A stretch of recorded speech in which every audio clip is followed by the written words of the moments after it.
This is a tutorial to demonstrate how easy it is to create opportunities for collaboration online using the digital tool Poll Everywhere. When you log into Poll Everywhere, the first thing you will see is a user dashboard with your activities. To create a new activity, simply click on the plus sign, which is here, and navigate to the format you would like to use. Now you have lots of choices available to you, and you can see them all by selecting more.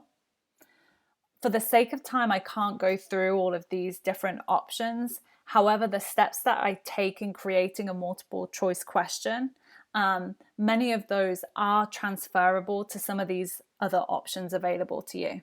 So I'm going to go ahead and create a multiple choice question. The question should be typed in the title box.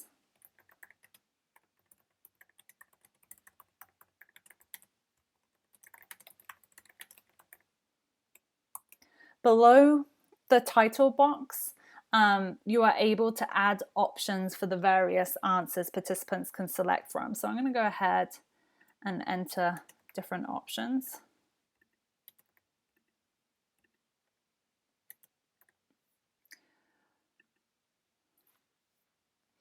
In order for Poll Everywhere to be able to identify the correct answer and give you accurate data about student participation, you need to check which answers are correct. It can be more than one, but all you need to do is select and click on the check mark by the answers that are correct. So I'm going to go ahead and show you how to do that.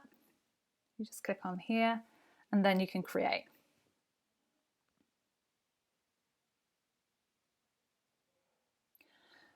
Here you have the multiple choice question. It's close to being ready to publish. My main advice before publishing is to always go through these different sections in the upper right hand corner. They're self-explanatory, but there are a couple of points I want to show you that are the most important before publishing. First of all, how people can respond. You have two choices: website and text messaging. Now, depending on your audience, if it's more of a global audience, you might want to remove the text messaging option. Otherwise, if you're presenting exclusively to an audience within the United States, then you can leave text messaging in there. But it's good to know that you have the choice to control how they respond to the question that you're asking. The second consideration I want to show you is how to identify participants.